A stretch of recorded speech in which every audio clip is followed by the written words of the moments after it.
toi qui écoutes, prête l'oreille. Aujourd'hui, je vais te raconter l'histoire du Zibou de l'espace, écrite par Nicolas de Hirsching, racontée par moi-même.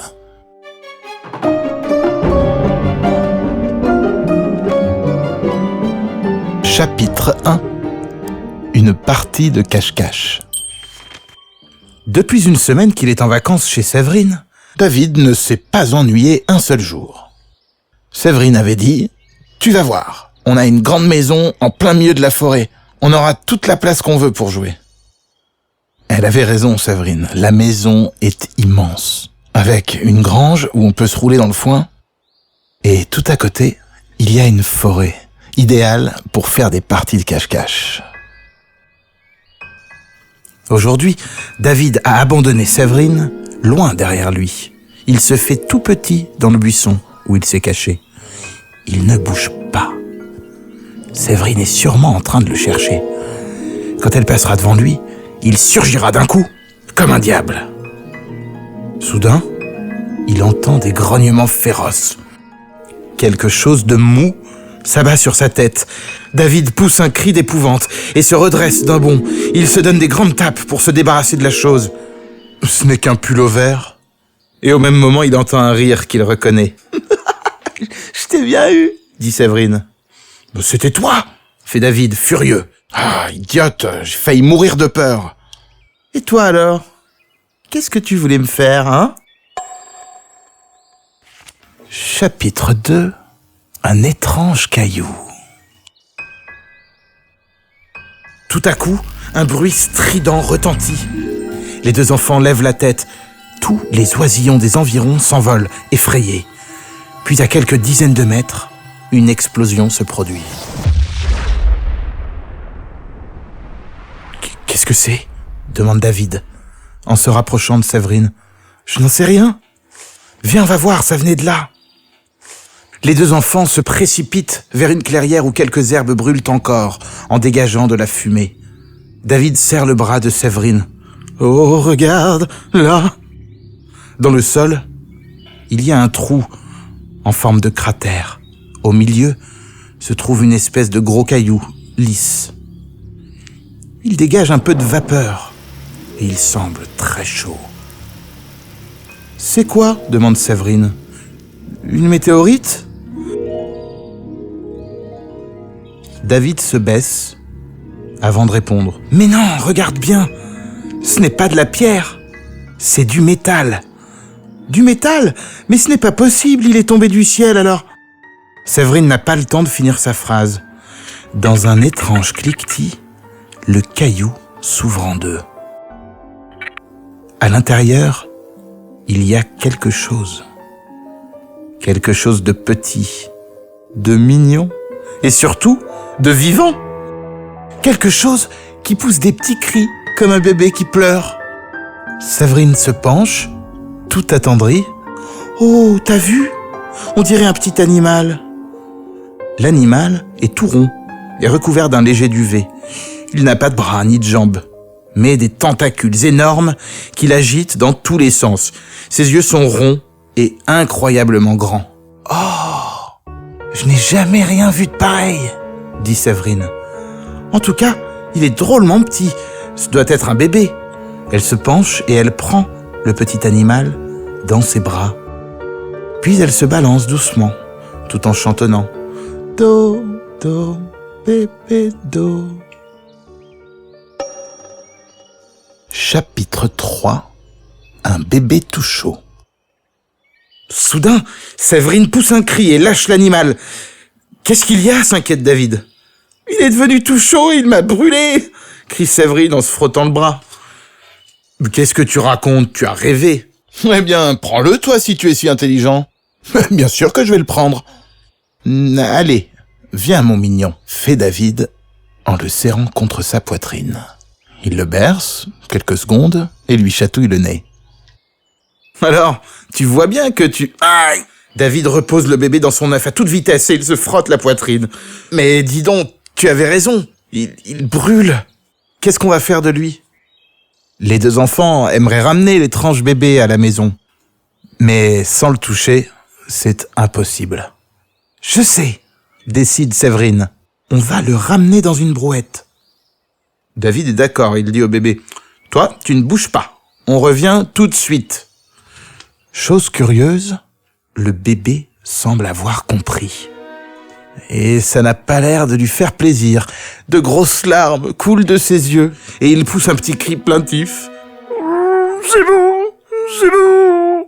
David et Séverine sont embarrassés, mais il n'y a rien d'autre à faire. La maison est loin, il faut qu'il se dépêche. En chemin, Séverine s'arrête pour renouer ses lacets. David s'appuie contre un arbre en attendant.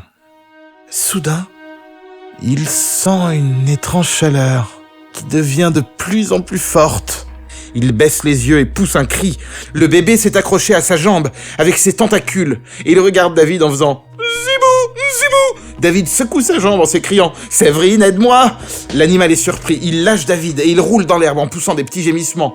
Séverine s'approche de David et lui dit « Grosse brute, tu as dû lui faire mal !»« Lui faire mal ? Mais regarde ma jambe, j'ai une grosse cloque !»« C'est lui qui m'a fait mal. »« Il est tout petit, ce n'est pas sa faute. » Mais bien vite, Séverine fait un saut de côté car le bébé s'approche d'elle. Elle bredouille « On ferait peut-être mieux de filer. » Les deux enfants s'enfuient en courant. Soudain, Séverine s'immobilise. À quelques mètres, derrière un buisson, une énorme tête noire vient d'apparaître. « Un sanglier !» dit Séverine. « Papa m'avait bien dit qu'il y en avait dans le bois. » Le sanglier pousse des grognements féroces. Il gratte le sol avec ses pattes. Et soudain, il fonce sur les enfants. « Attention !» crie David, « sauvons-nous !» Mais avant qu'il ait pu faire un geste, une petite chose saute sur le sanglier, s'agrippe à son cou. C'est le zibou. Le sanglier pousse des cris perçants, il se tortille pour se débarrasser du bébé brûlant. Sans perdre de temps, David prend Séverine par la main et il l'entraîne. Vite, rentrons à la maison. Chapitre 4. Coucou, le revoilà. David et Séverine courent sans s'arrêter jusqu'à la maison. Et ils s'effondrent tout essoufflés dans un fauteuil. Les parents de Séverine ont laissé un mot. Nous sommes partis faire des courses. Oh, j'espère qu'on est débarrassé du zibou, soupire David. Tu as du culot, crie Séverine. Je te signale qu'il vient de nous sauver la vie.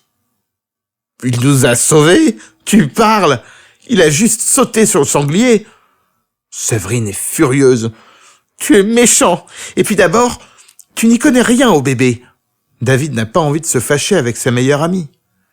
Il veut faire la paix quand tout à coup, il entend un bruit. Séverine, tu crois que ce sont tes parents ? David jette un coup d'œil par la fenêtre. Devant l'entrée, le zibou est là. Il gratte la porte avec ses tentacules en faisant « Zibou, Zibou, Zibou !» Séverine l'entend et elle bondit. « C'est lui ! Il nous a retrouvés ! Il faut lui ouvrir. »« Ah oui ?» dit David. « Et s'il saute sur toi, qu'est-ce que tu feras ?» Séverine baisse la tête. « Mais ce n'est qu'un bébé. Il a besoin d'aide. » Soudain, au dehors, un coup de tonnerre éclate. De gros nuages noirs couvrent le ciel. C'est alors que le zibou pousse un cri de douleur.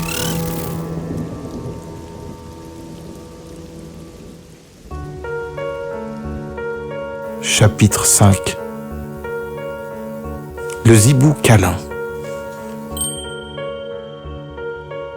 Séverine s'approche de la fenêtre et se penche pour mieux voir le zibou. « Qu'est-ce qu'il a ?»« On dirait qu'il a mal, » dit David. « Regarde ce que la pluie lui fait. » En effet, chaque goutte qui tombe fait une marque rouge sur la peau du zibou. Et à chaque fois, le zibou pousse un gémissement. David sent son cœur se serrer. « Oh, l'eau lui fait mal ? On ne peut pas le laisser comme ça. »« Allez, fais-le entrer, » dit Séverine. « Moi, j'ai une idée. » Et pendant que David court vers la porte, Séverine fouille dans le placard de l'entrée. Le zibou entre, il fait quelques pas, puis il va se blottir dans un coin. Il se met en boule, il frissonne de tous ses membres. David aimerait bien le consoler, mais il n'ose pas s'approcher. Tout à coup, Séverine sort du placard. David ne peut pas s'empêcher de rire. Elle a vraiment une drôle d'allure. Elle a mis ses bras à l'intérieur des bottes de caoutchouc de son père. On dirait qu'elle a des tentacules, elle aussi. Elle appelle doucement. « Petit, petit, viens par ici. » Aussitôt, le zibou court vers Séverine. Séverine l'attrape rapidement avant qu'il ne s'accroche à ses jambes. Les bottes la protègent. Elle peut bercer le zibou maintenant. « Toto, zibouto !» Le bébé a l'air ravi. Il se calme peu à peu en entendant Séverine chantonner. Ses yeux immenses se ferment lentement. Au bout de quelques minutes, il s'endort d'un sommeil profond. Séverine l'embrasse sur le front et elle demande à David. « Tu veux aller chercher une couverture ? Il a peut-être froid. » David est enchanté de pouvoir s'occuper du zibou lui aussi. Quand il revient, Séverine a déjà installé le bébé par terre devant la cheminée et elle a allumé un petit feu.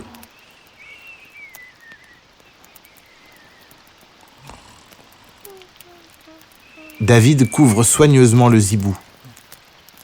Il aura peut-être faim en se réveillant. Si on allait lui préparer quelque chose. Oui, donnons-lui du lait. Tous les bébés aiment ça.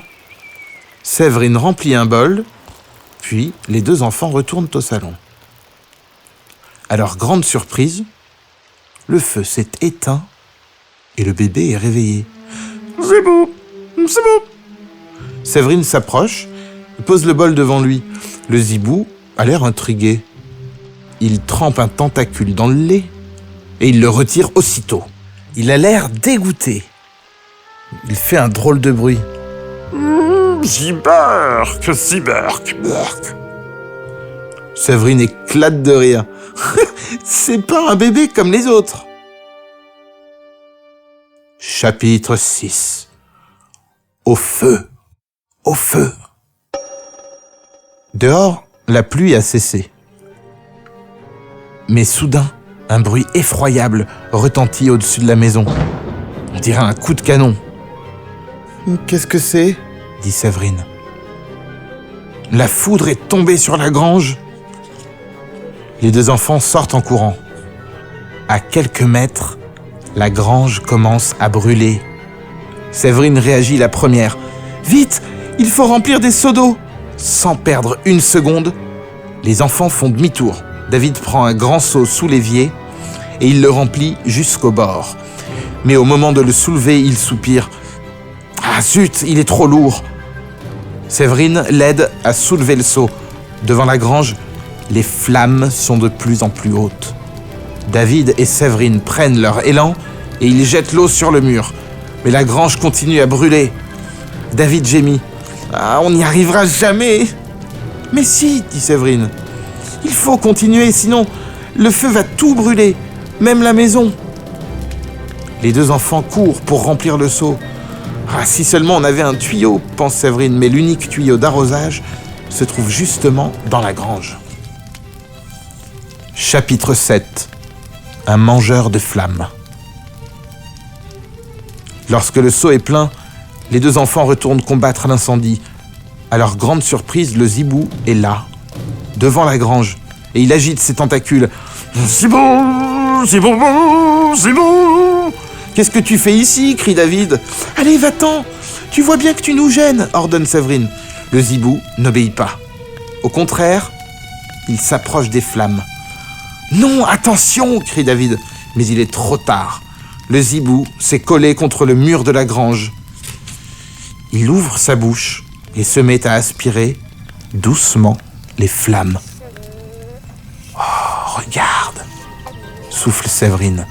« On dirait qu'il mange le feu. » Le zibou continue son étrange repas. Il grimpe le long des murs et engloutit toutes les flammes. Au bout de quelques minutes, l'incendie est entièrement éteint. Le zibou s'assoit contre un arbre Et il se frotte le ventre avec ses tentacules. C'est bon, c'est bon. Séverine saute de joie. Le zibou a sauvé la grange. Elle a envie de le serrer dans ses bras et de l'embrasser. Elle court chercher les bottes qui sont restées dans la maison. Pendant ce temps, David chatouille le nez du zibou avec une petite branche. Le zibou éternue. Et des petites flammes oranges sortent de sa bouche. Séverine revient avec ses bottes. Elle s'approche du zibou, mais soudain elle s'arrête. À quelques mètres de la grange, une boule lumineuse vient de se poser. David, regarde, là. Chapitre 8. Des baisers bleus. La boule mesure 2 mètres de haut. Elle tourne sur elle-même comme une toupie. Puis elle s'arrête. Au milieu, un rectangle noir apparaît et s'agrandit. David dit dans un murmure, « Mais une porte qui s'ouvre. » Une étrange créature sort de la boule. Elle ressemble au zibou, mais en plus grand. Elle s'approche lentement. À quelques pas des enfants, elle s'arrête et elle montre le zibou en faisant un bruit bizarre. Qu'est-ce qu'elle raconte ? Demande David. Oh, je ne sais pas, moi. C'est peut-être le père ou la mère du petit. Soudain, le zibou se précipite vers la créature. Il s'accroche à sa poitrine en poussant des petits gloussements. La créature le serre dans ses bras. Elle ouvre la bouche et des petites flammes bleues se posent sur les joues du zibou, qui a l'air d'aimer beaucoup ça. Ensuite, elle s'approche des enfants. Elle pose gracieusement son tentacule sur la tête de David, qui sent son crâne chauffer. Et elle fait de même avec Séverine.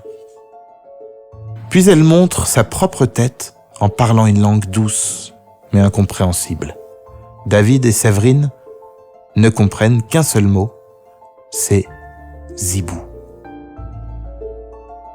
Enfin, après un dernier signe, la créature recule et rentre dans la boule lumineuse. La boule s'envole si vite que les enfants la perdent de vue en quelques secondes. Ben dis donc, quelle histoire, déclare David en se grattant la tête. Elle a dû être drôlement contente de retrouver son bébé, ajoute Séverine. Elle l'avait sûrement perdu, ou bien il s'était échappé. En tout cas, elle aurait pu nous remercier de nous être occupés de lui. Bah, elle l'a peut-être fait, à sa manière. Bientôt, en effet, David et Séverine se rendent compte que quelque chose a changé. Quand ils se sentent un peu seuls, ou quand ils ont du chagrin, ils pensent au zibou. Alors, une douce chaleur les enveloppe. Et leur tristesse disparaît.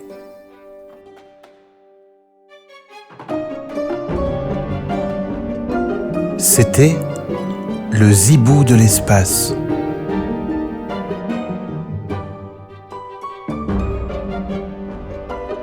Écrit par Nicolas de Hirsching. Et raconté par moi-même. Bon, assez rigolé. Je vous souhaite à tous une très bonne nuit. Et à tous une très bonne nuit. À très vite dans les histoires de Prête l'oreille.